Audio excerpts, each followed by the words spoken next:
Hello everyone, hello बच्चों, good morning to all. जैसा कि कल से हम क्रैश कोर्स लॉन्च करने वाले हैं, तो आज हम एक डेमो वीडियो रिकॉर्ड कर रहे हैं। इसमें चैप्टर लेंगे वेक्टर्स।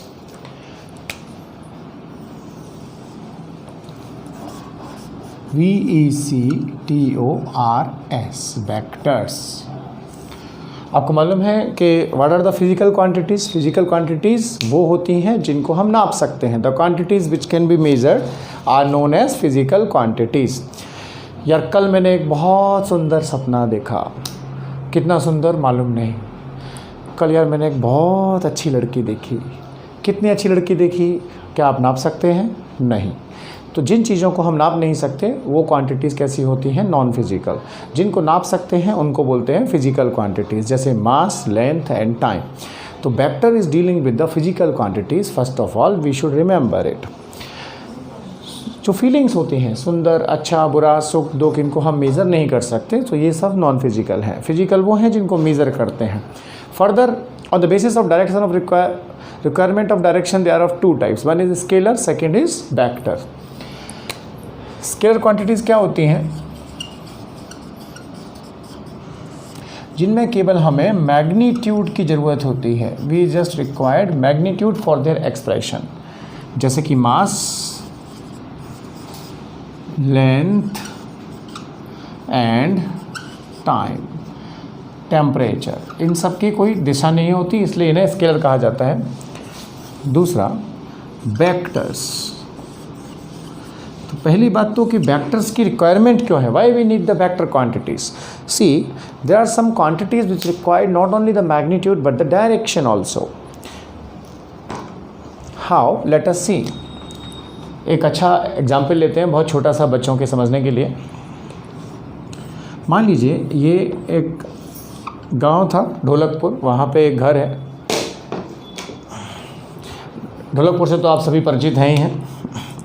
ये चुटकी का घर है, टुनटुन मौसी का।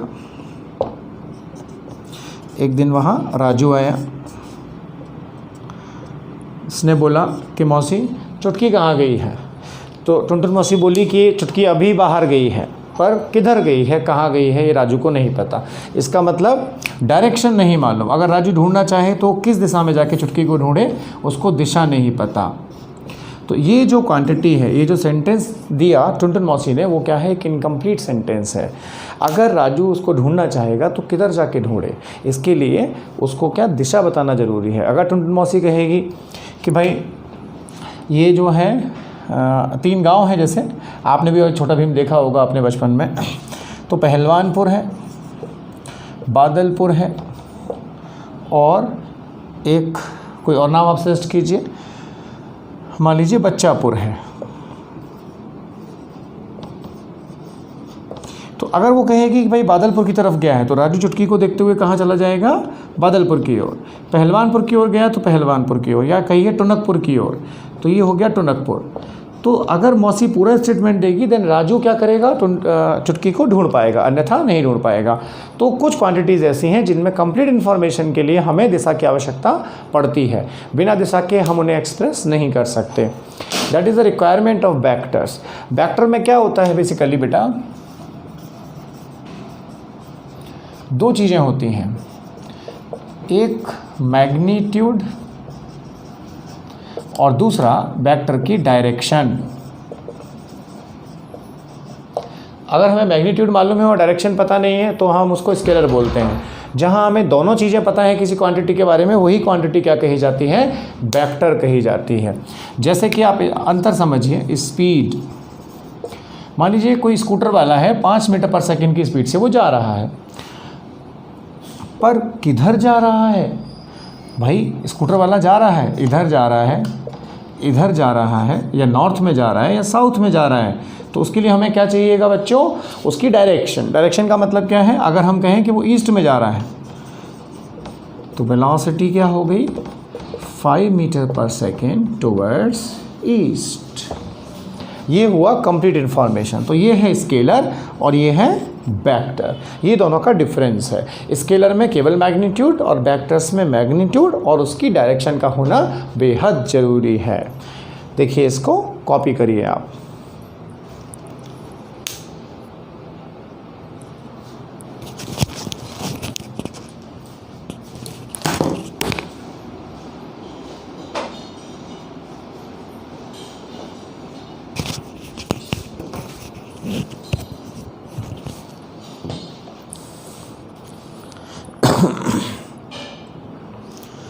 इसके बाद में आते हैं टाइप्स ऑफ वेक्टर्स, यानी वेक्टर्स कितने तरह के होते हैं, उसको एक्सप्रेस कैसे करते हैं। तो सबसे पहले हम लिखेंगे हाउ टू एक्सप्रेस या एक्सप्रेसिंग ऑफ अ वेक्टर। किसी भी प्लेन को लेकर अगर हम एक पॉइंट बनाते हैं, अगर डिफाइन करें कि भाई ये डायरेक्शन ईस्ट है राइट साइड में, ये वेस्ट है, ये नॉर्थ है और ये साउथ है। अगर कोई पर्सन ईस्ट जा रहा है किसी पर्टिकुलर स्पीड 10 मीटर पर सेकेंड से, तो इसका मतलब उसकी स्पीड तो हो गई 10 और दिशा क्या हो गई ए, मतलब ईस्ट की तरफ। और एक दूसरा बंदा है, ये मान लीजिए ए था, ये बी है, ये इधर जा रहा है। अगर इसकी स्पीड 20 मीटर पर सेकेंड है तो ए का रिप्रेजेंटेशन हम एरो से करते हैं। किससे? एरो से। मान लीजिए 10 को दिखाने के लिए हमें 1 सेंटीमीटर लाइन 1 मीटर पर सेकेंड को रिप्रेजेंट करती है, तो 10 मीटर पर सेकेंड के लिए हम कितना लंबा एरो खींचेंगे? 10 सेंटीमीटर लंबा एरो। तो ये हो गया वेलोसिटी ऑफ ए का एक्सप्रेशन। अगर हम बात करें बी के बारे में, तो आपको पता है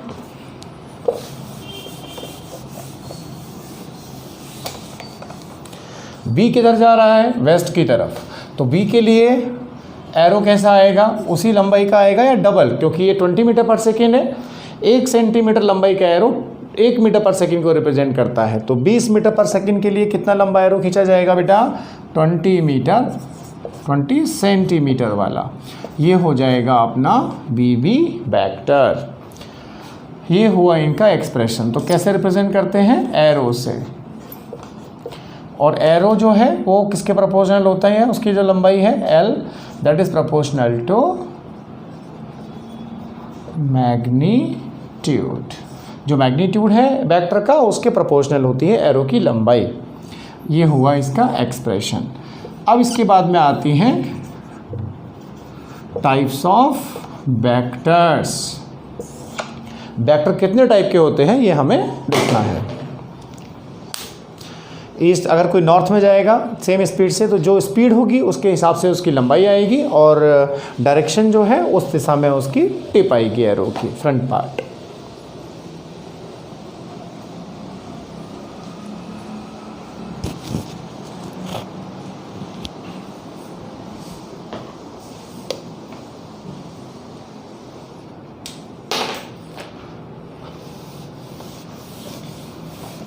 देखिए मेनली हम यहाँ 5 तरह के वेक्टर्स के बारे में बात करेंगे, जो कि हमारे नीट के लिए सबसे इम्पॉर्टेंट है। करने को बहुत सी बातें हैं इधर उधर की, वेक्टर में बहुत डीप में भी जा सकते हैं हम, पर जहाँ तक हमारा लिमिटेशन है, जो हमारा टारगेट है, हम वहीं तक कंसाइज रहने की कोशिश करेंगे। सो खुद को नियंत्रण में रखना भी एक बहुत बड़ी चुनौती होती है इंसान के लिए। तो हमारे टारगेट के हिसाब से जितना हमें रिक्वायर्ड है, हम उस डोमेन में पूरा वर्क करेंगे। टाइप्स ऑफ वेक्टर, सबसे पहला होता है पोजीशन वेक्टर। अब देखो पोजीशन वेक्टर क्या है। The vector which represent position of a point in a given plane. Plane क्या होते हैं? 3 तरह के होते हैं, 1D, 2D, 3D। ये 3 डायरेक्शंस होती हैं। 2 से मिलकर एक प्लेन बनता है, उसको 2D प्लेन कहते हैं। जैसे हम किसी रूम के कॉर्नर को ओरिजिन माने, तो ये X डायरेक्शन, ये Y डायरेक्शन, और ये नीचे वाला कॉर्नर लाइन Z। तो बोर्ड किस प्लेन में है? अपना XY प्लेन में। हम किस में खड़े हैं? XZ प्लेन में मैं खड़ा हुआ हूँ। मेरे इधर सामने खिड़की है एक, वो किस प्लेन में होगी? ये हो गया Y, ये हो गया Z, यानी खिड़की है YZ प्लेन में। तो ये 2D प्लेन हुआ। परंतु ये जो पंखा लटका हुआ है, ये ना X में है, ना Y में, ना Z में, ये तीनों में है। तो अगर इसकी पोजीशन 5, 6, 7 या कोऑर्डिनेट इसके ओरिजिन के रिस्पेक्ट में 5, 6, 7, बोलो कितना? 5, 6, 7। तो हम यहाँ ओरिजिन से पंखे तक कैसे पहुँचेंगे? X में 5 चलेंगे, 6 चलेंगे Y में, और फिर 7 चलेंगे Z में। तो हम ओरिजिन से वहाँ तक पहुँच गए। तो इसकी जो पोजीशन है वो हुई 5, 6, 7। इसी को कहते हैं पोजीशन वेक्टर। लिखेंगे हम इसको, उससे पहले थोड़ा सा यूनिट वेक्टर समझेंगे। यूनिट वेक्टर क्या है? बेसिकली फिजिक्स में एक ट्रेडिशन है। जैसे मम्मी के भाई को मामा कहेंगे, पापा के भाई को चाचा कहेंगे, छोटा भाई है तो काका कहेंगे, बड़ा भाई है तो ताऊ जी बोलेंगे। मम्मी की जो सिस्टर है उनके लिए अलग वर्ड नहीं है, उन सबको मौसी कहते हैं। उसी तरह से यूनिट वेक्टर जो है यहाँ पे हम तीनों दिशाओं को दर्शाते हैं। एक्स डायरेक्शन के लिए आई कैप, वाई के लिए जे कैप और जेड के लिए हम यूज़ करते हैं के कैप। ये ट्रेडिशनल है क्योंकि 3D से ज़्यादा प्लेन कोई हो नहीं सकता, तो बार बार पूरब की ओर, एक्स की ओर, वाई की ओर या जेड की ओर बोलने के बजाय हम आई कैप से समझ जाएंगे कि ये पर्टिकुलर क्वांटिटी एक्स में है, जे से समझेंगे कि पर्टिकुलर क्वांटिटी वाई में है, और के से समझेंगे कि ये जेड के अलोंग है, यानी उस प्लेन के परपेंडिकुलर आ रही है। अब पोजीशन वेक्टर की एक एग्जाम्पल ले लेते हैं।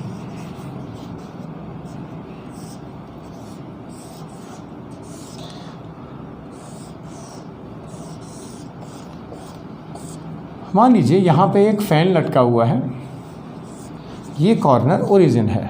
फ़ैन के कोऑर्डिनेट्स दिए गए हमें 2, 3 एंड 5। तो अगर इसको ओरिजिन माना जाए और साइन इस तरह से यूज़ किए जाएं एक्स, वाई, जेड, तो यहाँ से यहाँ तक पहुँचने के लिए मुझे एक्स में कितना चलना होगा 2। तो हम लिखेंगे, अगर इसको फ़ैन को हम नाम दे दें P, पॉइंट पर फ़ैन लटका है, तो OP वेक्टर का मतलब O से P तक जाने के लिए x में चलना होगा हमें 2 मीटर, 2 का मतलब 2 मीटर्स, I का मतलब along the x प्लस, यानी हम यहाँ कहीं आ जाएंगे प्लस 3j कैप। फिर हमें ऊपर जाना होगा यहाँ पे, फिर ऐसे z में जाना होगा। तो y में हम कितना चलेंगे 3j, और z में कितना चलेंगे बच्चों 5k कैप। ये क्या हो गया P पॉइंट का पोजीशन वेक्टर ओरिजिन के रिस्पेक्ट में, यानी P की स्थिति ओरिजिन के रिस्पेक्ट में क्या है 2i plus 3j plus 5k। अब मैग्नीट्यूड क्या है वेक्टर का,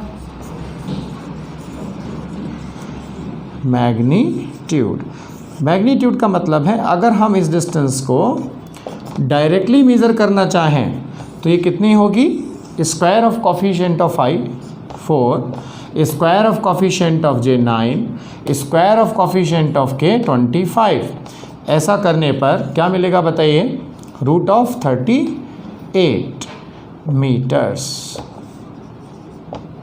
ये हमारा वेक्टर फॉर्म पोजीशन वेक्टर, और ये उसका magnitude. So position vector is a vector which represent the position of the particle in a given coordinate system. It can be a 2D plane or it can be a 3D plane. We have to write it with the association of unit vectors. How much we are moving in the I, how much we are moving in the j, and how much we are going into the k cap. So if we take another example of 2D, see,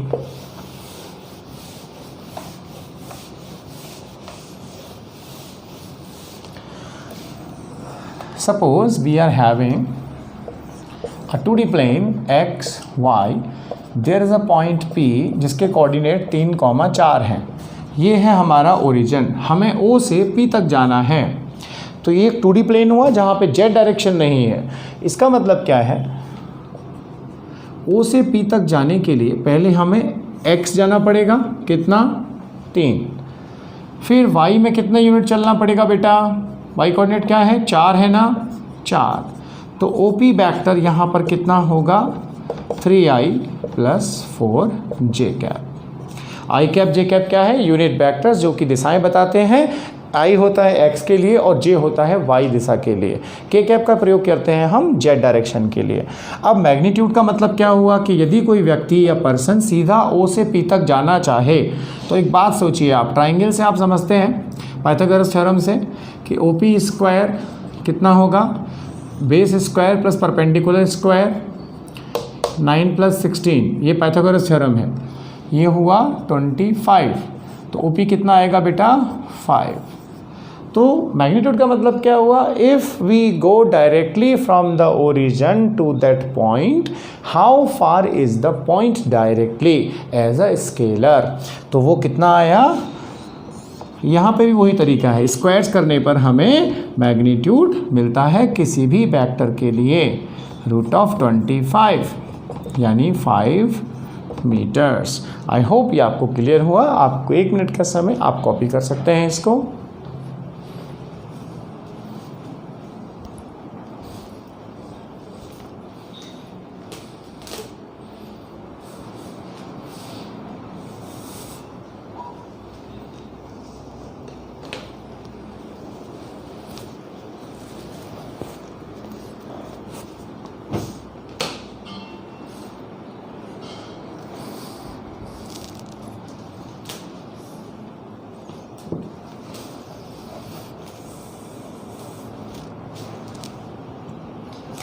okay बच्चों, अब दूसरी चीज़ आती है कि भाई हम scalar से vector में और वेक्टर से स्केलर में कैसे जा सकते हैं और यूनिट वेक्टर का उसमें क्या रोल है।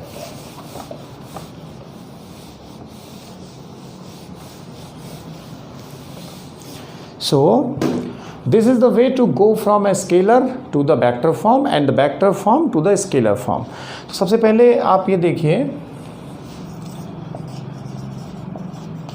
vector to scalar and then scalar to vector।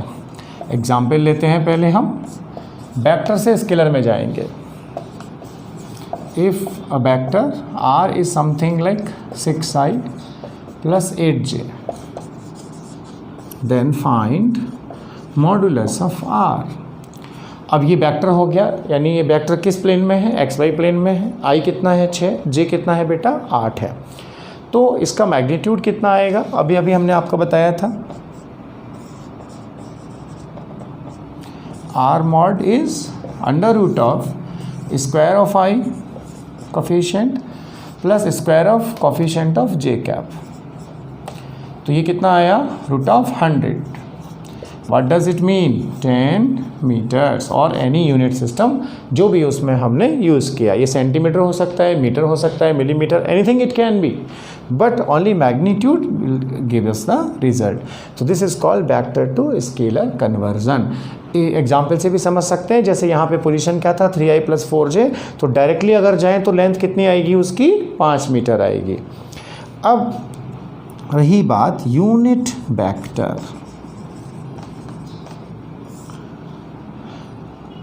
if a vector is given, then its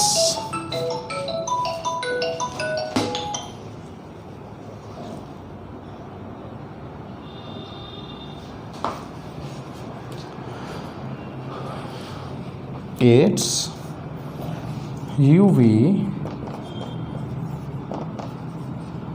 is given by the following expression। इसको समझिए, इसका अर्थ क्या हुआ,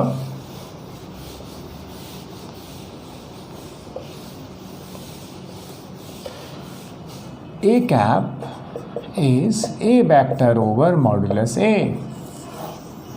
यानी अगर हमें कोई ए वेक्टर दे रखा हो तो उसका यूनिट वेक्टर क्या होता है, अगर उस वेक्टर में उसके मैग्नीट्यूड का डिवाइड कर दिया जाए तो वो बन जाता है उसका यूनिट वेक्टर। सो अगर हमें कोई वेक्टर निकालना हो तो हम क्या करेंगे, वेक्टर के मैग्नीट्यूड में उसके यूनिट वेक्टर का मल्टीप्लाई, ये हमको ध्यान रखना है। And this is the way to convert a scalar into a vector। यानी स्केलर में अगर यूनिट वेक्टर का मल्टीप्लाई कर दिया जाए तो वो एक वेक्टर क्वांटिटी बन जाती है। एक एग्जाम्पल लेता हूँ मैं जिससे ये आपको समझ में आएगा। वेक्टर टू स्केलर तो बहुत आसान है, मैग्नीट्यूड निकालेंगे। स्केलर से वेक्टर के लिए क्या करना है ये मैं आपको समझाता हूँ, कॉपी करें आप इसको।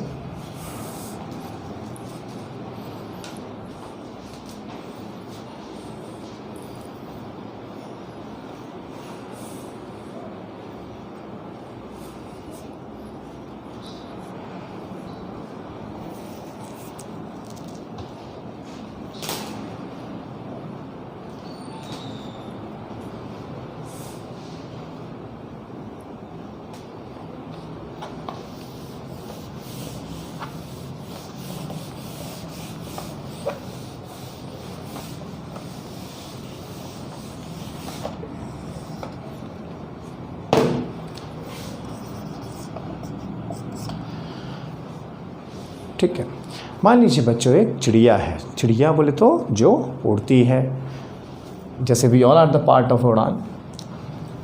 ये ए पॉइंट से बी पॉइंट की तरफ जा रही है। ए के कोऑर्डिनेट्स हैं 2,3 और बी के जो कोऑर्डिनेट्स हैं वो मान लीजिए आप 8,11। स्पीड है चिड़िया की 20 मीटर पर सेकेंड से ये चिड़िया उड़ान भर रही है। जैसे आप हमारे साथ उड़ान में हैं, इस तरह से ये उड़ान भर रही है। गेट रेडी फॉर उड़ान। सो अब वेलोसिटी क्या होगी इसकी, ये हमें निकालना है। हमें डायरेक्शन नहीं मालूम है, ना दी गई है, क्योंकि ये एक्स वाई प्लेन में उड़ान भर रही है। हमें कोऑर्डिनेट्स दिए गए हैं, एक्स कोऑर्डिनेट और वाई कोऑर्डिनेट। अब क्या होगा, तो ज़रा इसको सॉल्व करते हैं। भाई हमें जब वेक्टर चाहिए तो हम क्या करते हैं, मैग्नीट्यूड में यूनिट वेक्टर का मल्टीप्लाई। अब कैसे करें, यूनिट वेक्टर तो पता ही नहीं है। हाय राम, अब क्या होगा। अब हम मैग्नीट्यूड देखेंगे कितना है, 20 है। यूनिट वेक्टर, अब एक बात बताइए, जिधर वेलोसिटी होती है उधर ही क्या होता है, डिस्प्लेसमेंट होता है कि नहीं। भाई वेलोसिटी डिस्प्लेसमेंट अपॉन टाइम, जो डिस्प्लेसमेंट की डायरेक्शन है वही डायरेक्शन किसकी होगी, वेलोसिटी की होगी। The velocity is always along the direction of displacement. What is the direction of displacement here, 20। तो हम साइड में धीरे से, किसी को बताएंगे नहीं, छुप के आर कैप निकालेंगे। आर कैप क्या होगा, यानी जिस दिशा में डिस्प्लेसमेंट है, 8 - 2 6i, 11 - 3 8 जे कैप अपॉन मैग्नीट्यूड कितना होगा इसका, 36 + 64। तो आर कैप कितना आया बेटा, 6i + 8j अपॉन 10। जो आर कैप है वही क्या होगा, वी कैप होगा, क्योंकि जो डिस्प्लेसमेंट की दिशा होगी वही वेलोसिटी की डायरेक्शन होगी। दोनों डिफरेंट डायरेक्शन में हो ही नहीं सकते, because velocity is always along the direction of displacement. So we को कैसे लिखेंगे, 20 डॉट वी कैप क्या आया, जो आर कैप है 6i + 8j अपॉन 10। 10 की टेबल तो याद होगी, 10 × 1 = 10, 10 × 2 = 20। तो ये हो गया 10 × 2 = 20, 6 × 2 = 12, 2 × 8 = 16। तो ये क्या बन गई हमारी वेलोसिटी। तो क्या आप देख सकते हैं, देख तो सकते ही हैं आप, ऑब्वियस सी बात है। ये बन गया 12i + 16j। ये है इस चिड़िया की वेलोसिटी। हमने क्या किया, स्केलर को वेक्टर में बदल दिया। स्केलर दिया गया होगा, वेक्टर कहाँ से जाएंगे, जिस दिशा में बॉडी जा रही है। वो कोऑर्डिनेट्स कुछ भी हो सकते हैं, एक्सेलरेशन के लिए बता सकता है, वेलोसिटी के लिए बता सकता है। तो जिधर डिस्प्लेसमेंट होगा उधर ही वेलोसिटी होगी। ये बच्चों तुम्हें ध्यान रखना है। कॉपी करिए इसको।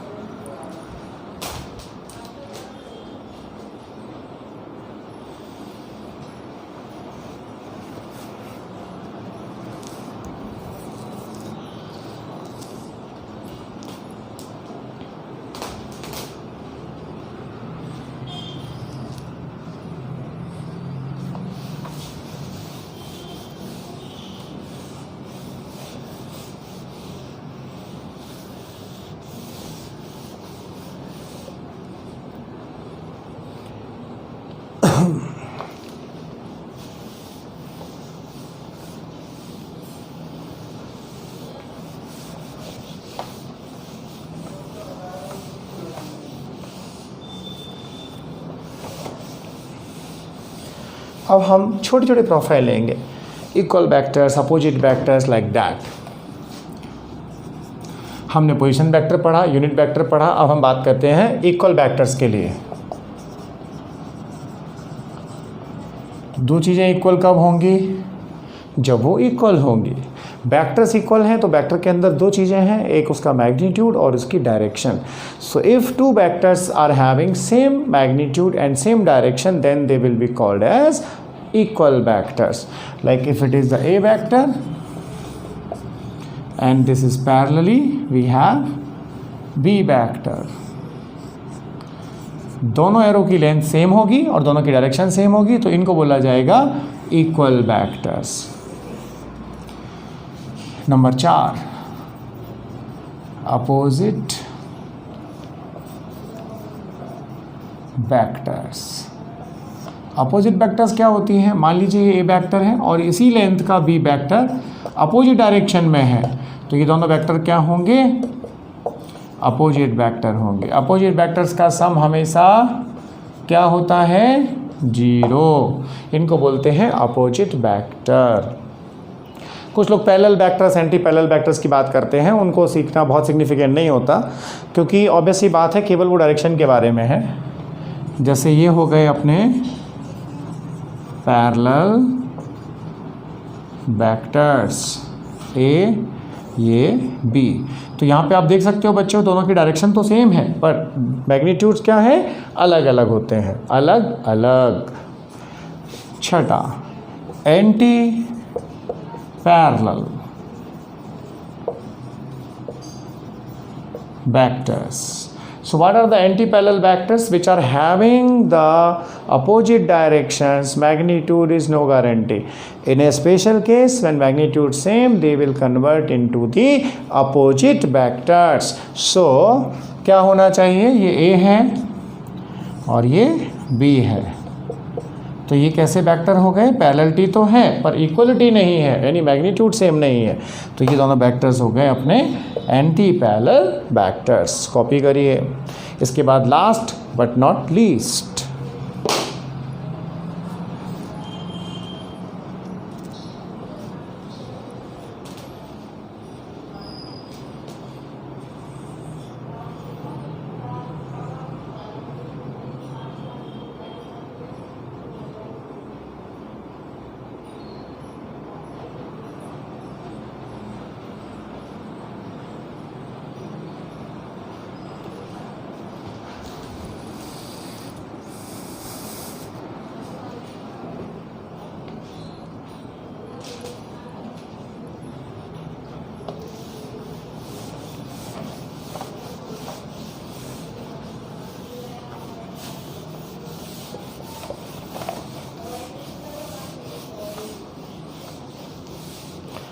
अब बेटा सबसे important part, the main important part of the vector is the null vector, the seventh and last, null vector. Null का मतलब क्या होता है? 0। तो अब जरा ध्यान से सुनना मेरी बात। हेलो बच्चों, यहाँ पर देखो, ध्यान से देखो, there is a null vector. Hey, can you see? There is a null vector. आपको दिख रहा है? दिख रहा है? तो ये नल वेक्टर नहीं है, बिकॉज नल वेक्टर तो वही होता है जो दिखता नहीं है। Means null vector is having 0 magnitude.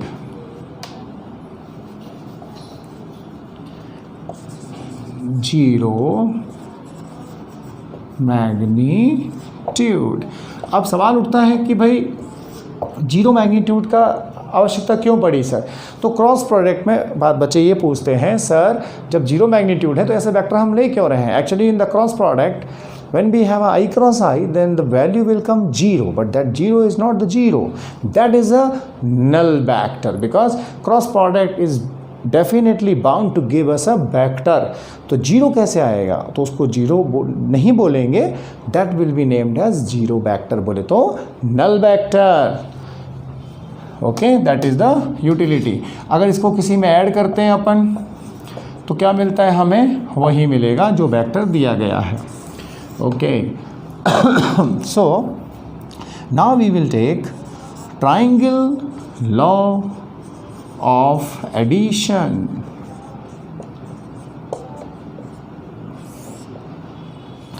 Triangle law of addition का मतलब क्या है? आपको मालूम है कि वेक्टर्स को हम कैसे रिप्रेजेंट करते हैं? एरोज से। वेक्टर्स को ऐड करने में 2 हमारे सामने ट्रबल्स आती हैं। पहली चीज़, हमें उनका मैग्नीट्यूड भी जोड़ना होता है। दूसरा जो रिजल्टेंट आएगा उसकी डायरेक्शन भी, क्योंकि वेक्टर को जोड़ने पर एक वेक्टर मिलेगा, यानी उसकी अपनी लेंथ होगी और उसकी अपनी डायरेक्शन होगी। उसको कैसे जोड़ा जाए, इसकी वजह से ये फिनोमिना डेवलप किया गया तरीका कि हम उन्हें ट्राइंगल के तरीके से जोड़ते हैं।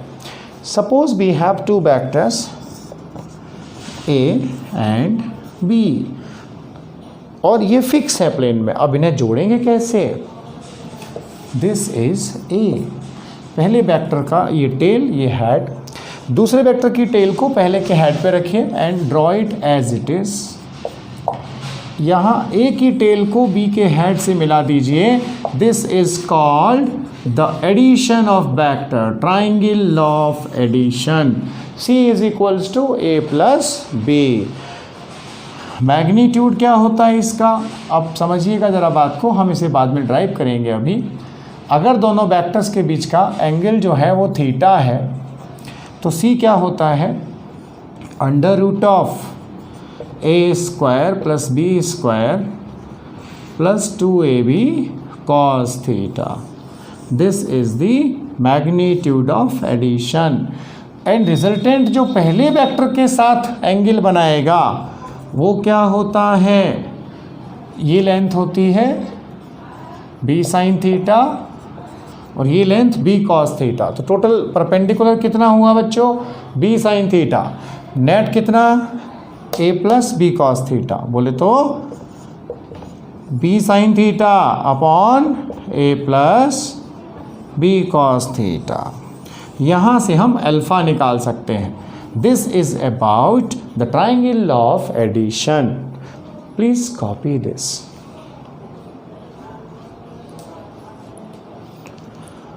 ये कैसे आया ये मैं आपको एक्सप्लेन करता हूँ।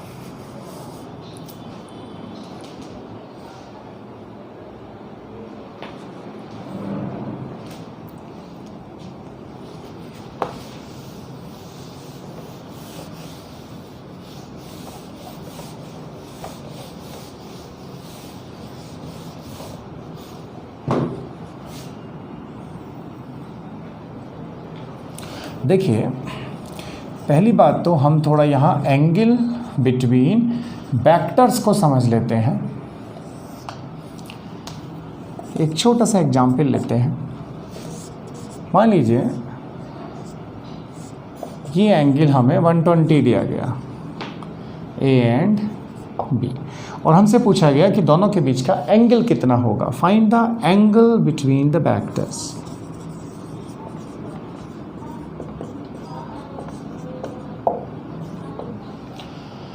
तो बच्चों एक बात का ध्यान रखना, angle between the vectors is not the angle provided. Angle between the vector measured between their tails, means tail पे टेल को रखेंगे और उनके बीच का जो एंगल है आपस में, that is called the angle between the vectors. Please note it. So what does it mean? Solution, सबसे पहले सॉल्यूशन लिखेंगे। ये ए, क्या ये टेल टेल के साथ में है? नहीं है। तो हम क्या करेंगे, इस वेक्टर को शिफ्ट कर सकते हैं। किस डायरेक्शन में? देखिए ऐसे करिए कि भाई ये जो वेक्टर है इसको तो यहीं पर रहने देते हैं, ए को ऊपर शिफ्ट कर देते हैं ऐसे, इसको थोड़ा आगे ले जाइए टेल के लिए। तो अब ये जो एंगल बचा था वो कितना था, 120 था। इसी तरह से देखो, अगर इसको यहीं की यहीं आगे कर दें और इसको आगे कर दें तो कितना बचेगा, अपोजिट एंगल्स हुए कि नहीं। Then what is the angle, 120 degrees. A और बी के बीच का एंगल कितना आ रहा है यहाँ पर, 120 डिग्री। परंतु अगर ऐसा होता 1%, ये समझें, if the same question is repeated like example to this way, this angle is 120 between A and B. Now what is the angle between A and B? क्या करेंगे, टेल को टेल के साथ रखेंगे, means B as it is, A को थोड़ा आगे shift करिए। A आपको पता है ये 120 दे रखा था अपने को, तो ये कितना बचा, 60 degrees. Means what is the angle between them, 60 या π/3। तो एंगल जो होता है वो टेल्स के बीच में नापा जाता है, ये आपको ध्यान रखना है। इसको आप कॉपी करें, फिर हम वो ब्रीफ आइडिया देंगे कि हमने मैग्नीट्यूड और डायरेक्शन कैसे निकाले थे।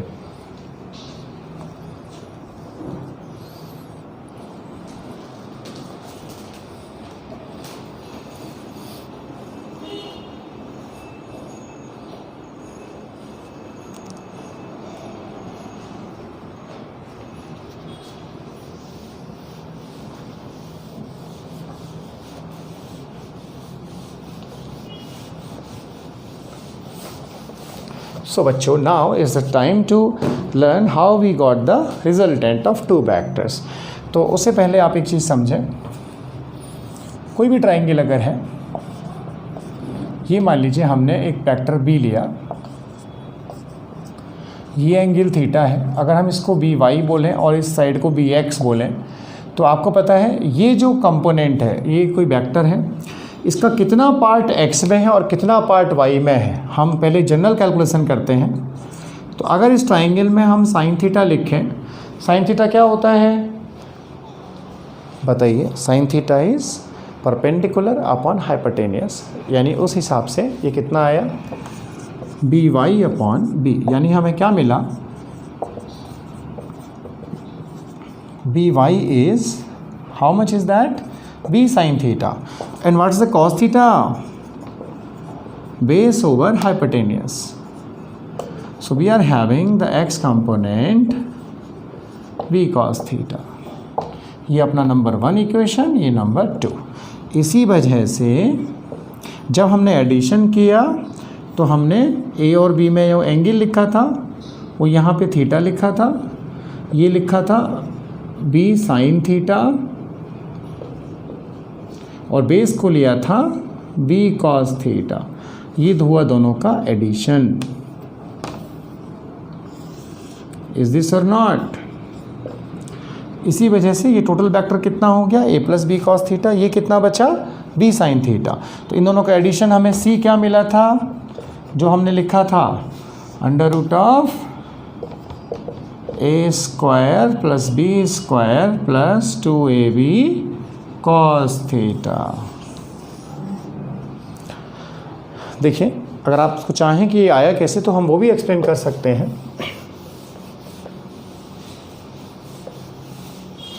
देखो बेटा, पाइथागोरस थ्योरम से क्या है बेसिकली, हाइपोटेनियस स्क्वायर अगर हम बोलें, ये एक सेकेंड, अपना ये a है, ये b वेक्टर है, ये रिजल्टेंट है अपना c वेक्टर। तो hypotenuse square is how much, a plus b cos theta whole square plus b sin theta whole square. क्या मिलेगा यहाँ से, a square plus b square cos theta 2ab cos theta plus b square sin theta. इसमें से, दोनों में से b square cos square theta plus b square sin square theta में से क्या कॉमन आएगा बताइए, b स्क्वायर। तो क्या लिख सकते हैं हम इसको,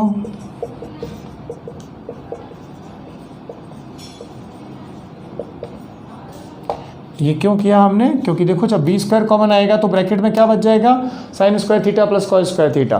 तो बच्चों, cos square theta plus sine square theta कितना होता है, 1, यानी कि क्या मिला हमें,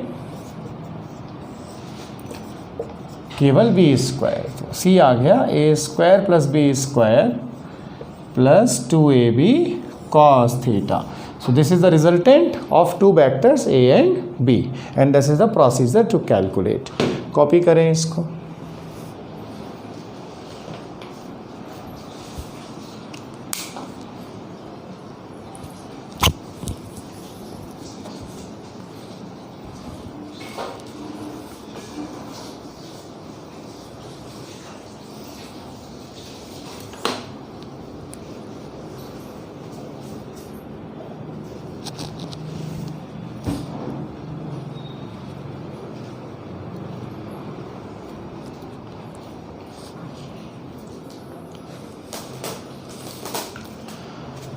ठीक है, अब हम कुछ, ये पहला लेक्चर है क्योंकि, तो कुछ एग्जाम्पल लेते हैं छोटे। देखिए, सब्सट्रैक्शन हम कल के लेक्चर में लेंगे, सब्सट्रैक्शन ऑफ वेक्टर्स।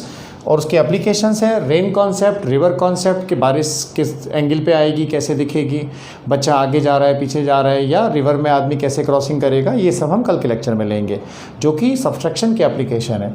आज हमने जो पढ़ा उस पर एक छोटे कुछ एग्जाम्पल जो नीट में अक्सर पूछे जाते हैं या जहाँ पर बच्चों को तकलीफ होती है वो थोड़ा समझते हैं। देखिए